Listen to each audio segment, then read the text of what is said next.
Hello and welcome to our channel बच्चों। कैसे हैं आप सब?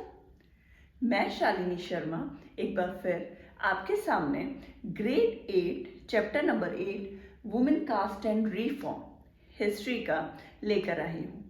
ये हमारा पार्ट 2 है। फर्स्ट पार्ट में हमने ऑलमोस्ट हाफ चैप्टर कंप्लीट कर लिया था।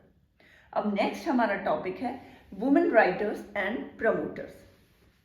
अर्ली 20th सेंचुरी में कुछ मुस्लिम वुमेन्स और हिंदू वुमेन्स आगे बढ़कर आई थी और उनका काफ़ी इंपॉर्टेंट रोल था वुमेन की एजुकेशन में। एक्चुअली वो क्या कर रही थी, वो घर घर जाकर वुमेन्स को एजुकेट कर रही थी। एजुकेशन के लिए ये काफ़ी फेमस हुए थे। उनमें से कुछ मैं बताती हूँ आपको नाम। बेगम्स ऑफ भोपाल, इन्होंने प्राइमरी स्कूल ओपन किया था गर्ल्स के लिए अलीगढ़ में। इन्होंने बेगम्स ऑफ भोपाल ने प्राइमरी स्कूल ओपन किया था। वो सिर्फ गर्ल्स के लिए था और वो घर पर जाके एजुकेट भी कर रही थी कि आपको खुद को भी एजुकेशन जरूर मस्ट है आपके लिए और आपकी गर्ल चाइल्ड के लिए, स्पेशली गर्ल चाइल्ड के लिए एजुकेशन बहुत ज़्यादा इम्पॉर्टेंट है। नेक्स्ट बेगम रुकैया सखावत हुसैन, इन्होंने भी कुछ बच्चों के लिए, गर्ल्स के लिए कुछ स्कूल्स ओपन किए थे पटना और कैलकाटा में। फिर हमारा जो टाइम आया था 1880s के पास, उस टाइम जो गर्ल्स थी वो ऑलमोस्ट जो स्कूलिंग था उनका, उसके बाद यूनिवर्सिटी तक उनका जो है लेवल वहां तक था और वो खुद को ट्रेन कर रही थी डॉक्टर्स और टीचर्स में। वो खुद को इतना एजुकेट कर रही थी कि वो डॉक्टर्स भी बन रही थी और टीचर्स भी बन रही थी। उसके बाद ताराबाई शिंदे, इन्होंने बहुत ही फेमस बुक राइट करी थी, उसका नाम है स्त्री पुरुष तुलना। स्त्री पुरुष तुलना एज द नेम सजेस्ट, इसका मतलब क्या होगा, इसमें यही था कि मैन और वुमेन, उनका जो डिफरेंसेस हैं वो कैसे हैं आज के इंडियन कल्चर में, उस टाइम के इंडियन कल्चर में कितना डिफरेंस और इनका कितना लेवल और स्टेटस कितना ज़्यादा डिफरेंट था।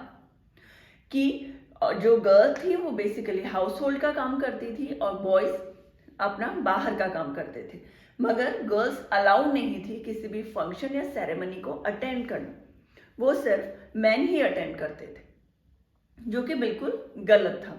उनका काम था घर संभालना या फिर जो उनके जो हस्बैंड्स हैं, ब्रदर हैं या उनके फादर हैं, उनके लिए खाना बनाना, उनके कपड़े क्लीन करना या फिर बर्तन साफ करना या घर का ही काम करना। आप बाहर किसी इंजॉयमेंट के लिए नहीं जा सकते थे। इसमें उनका सेरेमनी में ना जाना, स्कूल्स में ना जाना, कहीं और बाहर जाके काम ना करना, ऐसी बहुत सारी चीज़ें थी।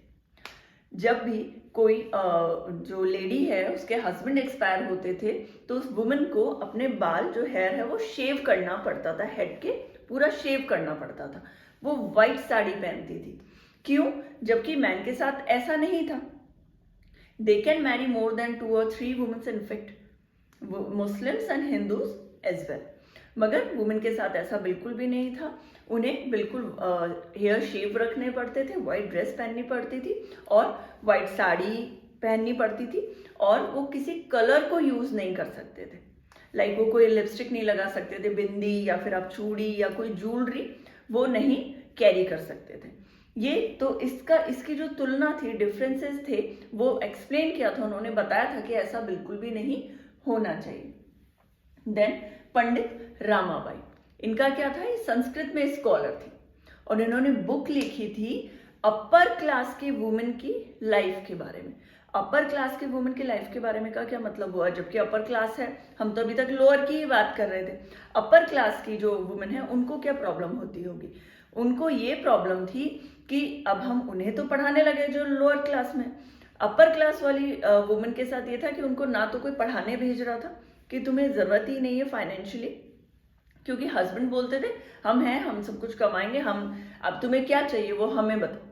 सेल्फ डिपेंडेंट तुम नहीं हो सकती, तुम वही काम करोगी जो अभी हमारे सर्वेंट करते हैं, वही तुम्हारी पोजीशन है, वही तुम्हारा स्टेटस है।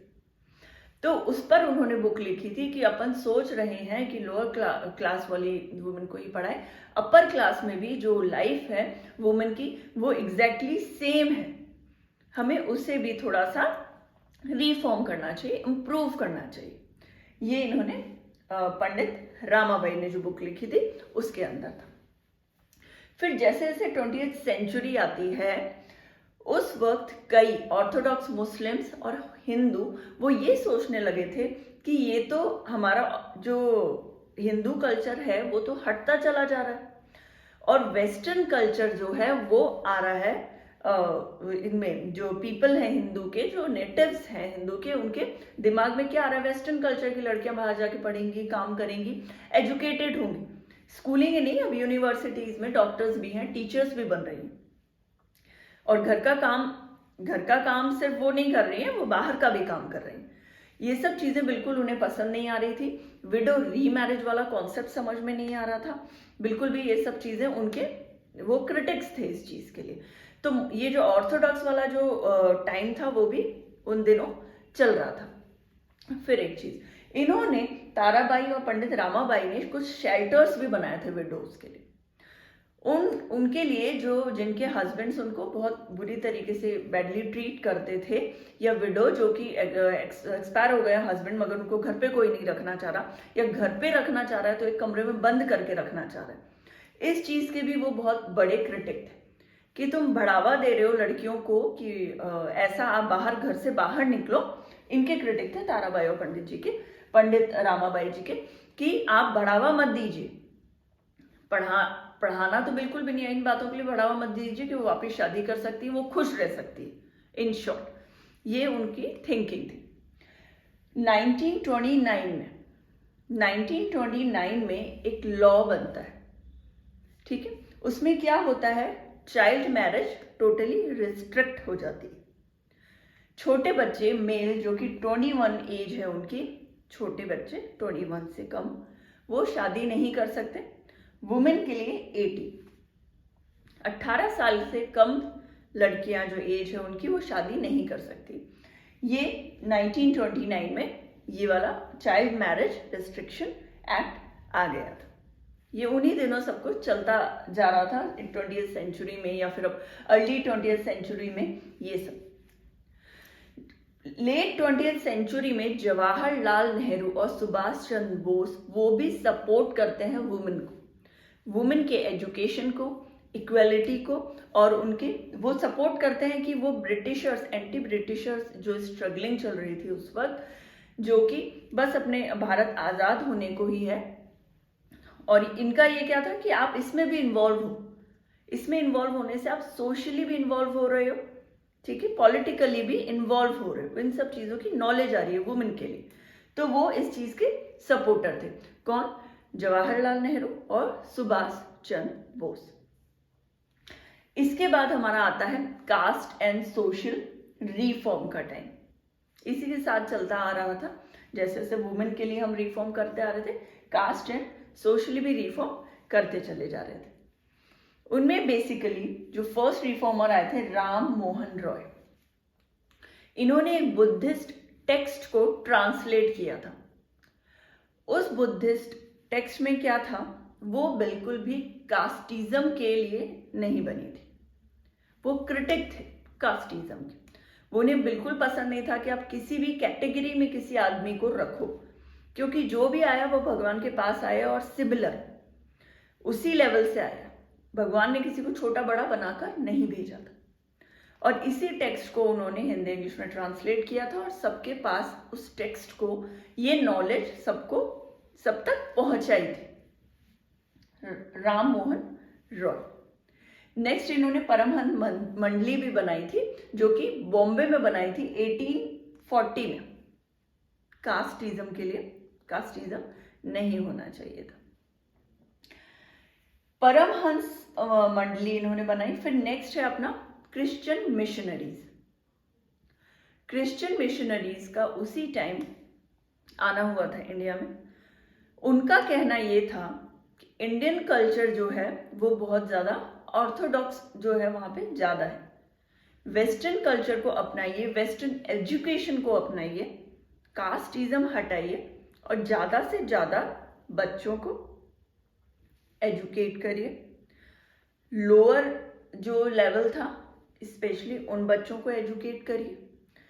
ये क्रिश्चियन मिशनरीज में ये था कि हम चाहते हैं हम सबको क्रिश्चियन जो उनकी एजुकेशन है उसी में ही सबको बांध के रखें, हम उसी तरीके से ही बच्चों को आगे बढ़ाएं क्रिश्चियंस के जैसे। उनका ये मोटिव था, वो एजुकेट कर रहे थे, बट वो ये भी चाहते थे कि साथ साथ में जो है ये हमारे जैसे ही बनते चले जाएं, इंडियंस, नेटिव्स। फिर हमारा टाइम आता है जब मिशनरीज के बाद लोगों को जो ये समझ में आने लगती है चीजें कि हमें यहाँ से धीरे धीरे कहीं और भी माइग्रेट करना चाहिए। माइग्रेट करना चाहिए किस लिए? ज्यादा पैसे कमाने के लिए।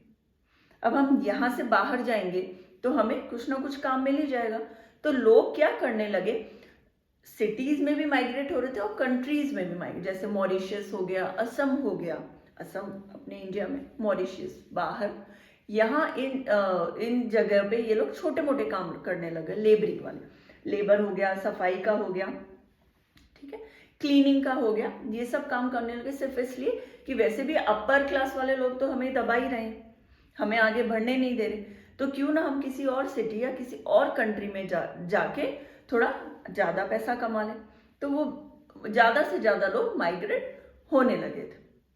मॉरिशस हो गया, मैंने आपको बताया, असम और इंडोनेशिया था। फिर हमारा second half of the 19th century में क्या होता है, सतनामी मूवमेंट आता है। घासीदास जी का सतनामी मूवमेंट आता है। उनका भी ये था कि इंप्रूव करना है मुझे सोशल स्टेटस, लोगों का सोशल स्टेटस। उस टाइम एक टाइम आया था जो कि लेदर वर्कर होते थे, जो चमड़े से सामान बनाते हैं, शूज बनाते हैं या कोई भी बैग बनाते हैं, पर्स बनाते हैं। आर्मी जो कि अमेरिकन आर्मी थी, बाहर की जो वेस्टर्न कल्चर की, जो वेस्टर्न पार्ट की जो आर्मी थी, उनको बहुत सारे शूज चाहिए थे। वर्ल्ड वॉर का टाइम था, बहुत सारे शूज चाहिए थे और इतने शूज वहां की जो वो कंट्री है वो बना नहीं पा रही थी। तो वो लोग कहाँ आए? इंडिया। इंडिया से यहाँ से बन के जूते बाहर जाया करते थे। इससे ये फायदा हुआ कि यहाँ के लोगों को थोड़ा फाइनेंशियली सपोर्ट मिल गया। घासीदास जी ने इसी चीज को बहुत एनकरेज किया था। वो चाहते थे कि हम सिर्फ उन्हें यही नहीं सोचे कि लेदर वर्कर हैं, हम इनको ये कुछ टच नहीं करना है, पानी नहीं पीना है या फिर हमारे घर के अंदर नहीं घुसना चाहिए, ऐसा कुछ भी नहीं। इनका भी काम इतना अच्छा है कि वो काम बाहर जा रहा है और अगर मैं इनको टच करता हूं तो मुझे कुछ नहीं होता। यही चीज हमारे लीडर थे ज्योतिराव फूले ने, उन्होंने भी यही चीज बताई थी लोगों को। B.R. अम्बेडकर जी ने भी, आगे मैं बताऊंगी, उन्होंने भी काफी सपोर्ट किया था इन चीजों को कि आप किसी के पानी पीने से कोई चीज खराब नहीं होती, किसी भी आदमी के। आप किसी लोअर क्लास, आपने एक सेट कर दिया है लेवल और आप किसी और बच्चे को या लोअर क्लास के बच्चे को टच करते हो तो आपको कुछ खराबी नहीं होगी, आपके हाथ मैले नहीं होंगे, जलेंगे नहीं। वो भी बच्चा वैसा ही है, किसी अपर क्लास के बच्चे के जैसा, तो आप ऐसा बिहेव बिल्कुल नहीं कर सकते। फिर हमारा लो कास्ट में एक लीडर आए हैं ज्योतिराव फूले।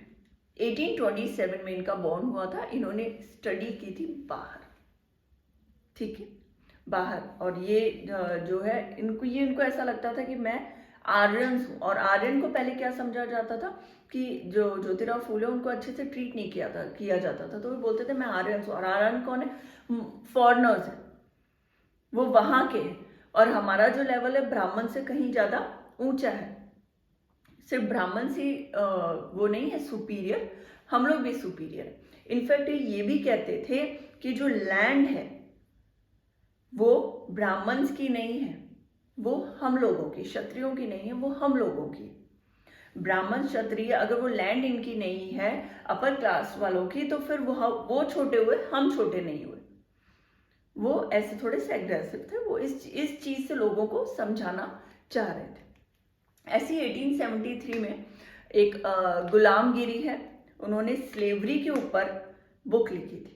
वो थी ब्लैक स्लेव्स, जो कि अमेरिकन थे। अमेरिका में जो ब्लैक स्लेव्स थे, जो अफ्रीकन्स को स्लेव्स की तरह ट्रीट किया जाता था, ये बुक उस पर थी। बहुत ही अच्छी उन्होंने ये बुक लिखी थी और बहुत अच्छे से एक्सप्लेन किया था कि स्लेव्स क्यों, वाई स्लेव्स। और उसी टाइम क्या हुआ, जैसे जैसे ये कास्टिज्म का और ये सब बातें होती गई, जो वुमेन एजुकेशन से रिलेटेड बातें होती गई, ये इतनी एक्सट्रीम लेवल पे पहुंच गई थी कि 100% से फायदा तो हो ही रहा था। आज जो अपन रिफॉर्म, जो अपना टाइम देखते हैं, उससे तो बहुत अलग था तब का टाइम। अब तो बहुत ज्यादा चेंजेस आ चुके हैं, बहुत ही अलग टाइम आ चुका है। उन्हीं दिनों बी आर अम्बेडकर जी के ऊपर, B R Ambedkar ji Mahar family से बिलोंग करते थे। वो एक दलित कहलाते थे क्योंकि वो मिडिल क्लास थे। उनको बचपन से ही इस चीज से बहुत ज्यादा प्रॉब्लम थी कि क्यों उन्हें दलित बुलाया जाता है, क्योंकि उन्हें अपनी क्लास में सबसे अलग और जमीन पे बिठाया जाता था या फिर क्लास के बाहर। उन्हें उस मटके से पानी नहीं पीने दिया जाता था जहां अपर क्लास के बच्चे पिया करते थे। उनको अलाउ नहीं था किसी भी बच्चे से डायरेक्ट बात करना, उसके साथ खाना खाना, टिफिन या लंच शेयर करना। वो इस चीज से बहुत ज्यादा हर्ट हुए थे। फाइनली उन्होंने इसके लिए आवाज उठाई थी। उन्होंने फेलोशिप ली थी 1999 में यूएस से, और वो बहुत ही अच्छे एजुकेशन के साथ बहुत ही सभ्य आदमी हुआ करते थे। उन्होंने एक बुक लिखी थी अपर कास्ट जो पावर थी, जो वो उसे पुश करती थी दलित्स को, उसके ऊपर 1927 में। उन्होंने एक टेम्पल भी बनाया था जिसमें एंट्री थी उस टाइम सिर्फ महर कास्ट के लोगों के लिए। 1927 में ये टेम्पल बना था महर कास्ट के लिए। उन्होंने 3 मूवमेंट्स लाइक 1927 से 1935 तक 3 मूवमेंट उन्होंने खुद ऑर्गेनाइज किए थे इसी चीज के ऊपर, मिडिल क्लास और लोअर क्लास। वो भी इसके बहुत बड़े क्रिटिक हुआ करते थे। फिर हमारा टाइम आता है नॉन ब्राह्मण्स मूवमेंट का। अर्ली 20th का टाइम हुआ करता था। संस्कृत के स्क्रिप्ट जो है उसकी स्टडी करते थे ईवी रामास्वामी। वो भी मिडिल क्लास के थे, मिडिल क्लास फैमिली से। बाद में वो कांग्रेस के मेंबर बन गए थे, मगर उन्हें क्या प्रॉब्लम थी, उन्हें लगता था कि गीता और रामायण जिसने भी लिखी है बिल्कुल फेक है। अगर आप बोलते हो उसने लिखी है, वो बिल्कुल फेक है। उसमें सिर्फ ब्राह्मण्स को ही समझदार आप बोल सकते हो, या ब्राह्मण्स को ही आगे से आगे दिखाया गया एज अ हीरो, जो कि बिल्कुल गलत था। और शायद वो बात सही भी हो। वो बिल्कुल नहीं इस चीज के सपोर्ट में थे कि अगर आप एजुकेशन दे रहे हो या आप कुछ पढ़ा रहे हो, भारत ये रामायण या गीता पढ़ा रहे हो, तो उसमें आप सिर्फ बच्चों को ब्राह्मण्स के ही बारे में बता रहे हो और उन्हीं को ही अपर दिखा रहे हो। आप लोअर लेवल के जो आपने बनाया है कास्ट का, वो उसमें तो आप किसी और को तो के बारे में तो कुछ डिटेल्स ही नहीं दे रहे हो, उन्हें तो अच्छा बता ही नहीं रहा। आप सिर्फ ब्राह्मण क्षत्रिय के बारे में बार बार रिपीट कर, जो कि उन्हें बिल्कुल भी ये चीजें बिल्कुल भी पसंद नहीं आई थी। वो ये सोचते थे कि जो वुमेन है उसको पपेट की तरह ट्रीट करते हैं। यहाँ पपेट की तरह ट्रीट करते हैं मतलब कि जो हस्बैंड्स है वही वुमेन को चला रहा है। वो कह रहा है अगर तुम यहाँ बैठोगे तो वो वहीं बैठेगी। वो कहते हैं कि अगर मेरे खाना खाने के बाद तुम खाना खाओगे तो उससे वैसा ही करना है। तो ये पपेट ही हो गया। और ये उन लोगों से भी परेशान थे, ऐसे फादर से भी परेशान थे। उन्होंने लिखा है कि जो अपनी बेटियों को यही चीज एजुकेट करते कि तुम्हें किसी और के घर जाना है, या तुम्हें उसके अंडर में ही रहना है, या तुम्हारा हस्बैंड जो बोलेगा वैसे ही काम करना है, या तुम्हारा भाई जो है वो पढ़ने जाएगा तुम पढ़ने नहीं जाओगे। इन सब चीजों से बहुत ज्यादा उन्हें प्रॉब्लम थी। फाइनली इसमें अभी भी बहुत सारी चीजें हैं जो चेंज होनी बाकी, मगर चीजें अभी भी कई फैमिलीज में, कई सिटीज में, कहीं गाँव में आप देखोगे तो ये चीजें अभी तक भी वैसी ही चलती आ रही है। वही जो परंपरा वो आगे आज तक भी है।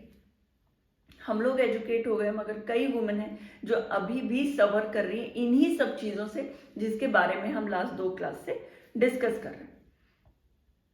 तो हम भी कोशिश करेंगे उन्हें आगे बढ़ाएं। जैसा कि हमने इसमें इतना कुछ पढ़ा है इस चैप्टर में, आप भी कोशिश करिए, हम भी कोशिश करें वुमेन को, गर्ल चाइल्ड को सपोर्ट करने के लिए। Thank you so much.